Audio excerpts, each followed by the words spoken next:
Premier chapitre.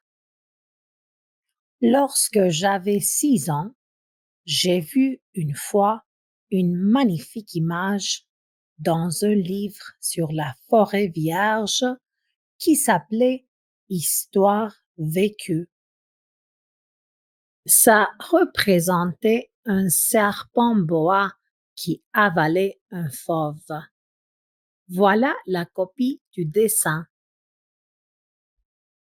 On disait dans le livre: les serpents boa avalent leur proie tout entière, sans la mâcher.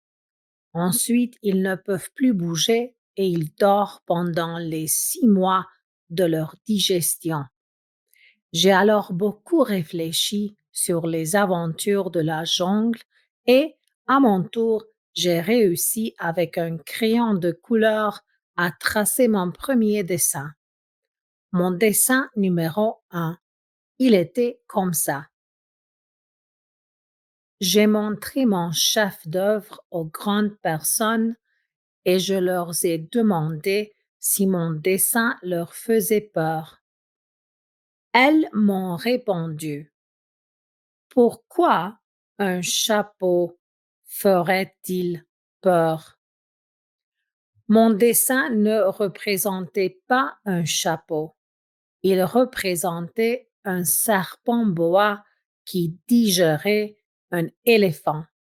J'ai alors dessiné l'intérieur du serpent boa afin que les grandes personnes puissent comprendre.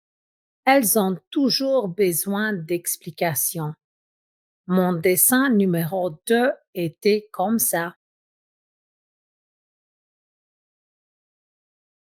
Les grandes personnes m'ont conseillé de laisser de côté les dessins de serpents boa ouverts ou fermés et de m'intéresser plutôt à la géographie, à l'histoire, au calcul et à la grammaire.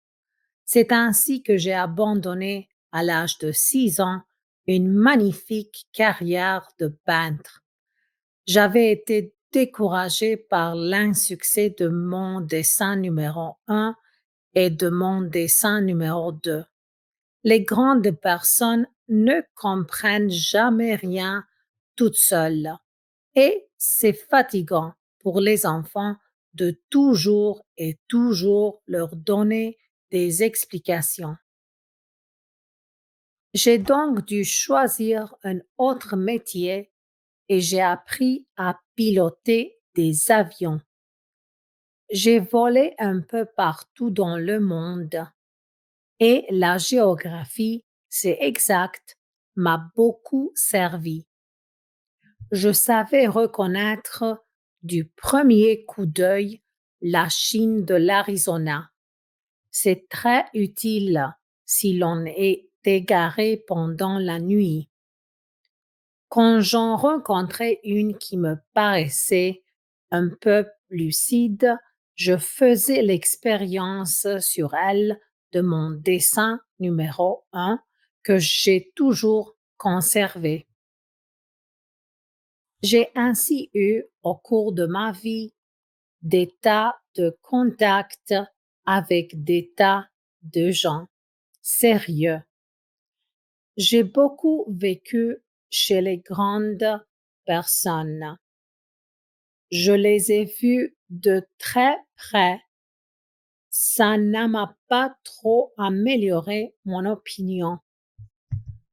Je voulais savoir si elles étaient vraiment compréhensives. Mais toujours, elle me répondait: c'est un chapeau. Alors, je ne lui parlais ni de serpent boa, ni de forêt vierge, ni d'étoiles. Je me mettais à sa portée. Je lui parlais de bridge, de golf, de politique et de cravate.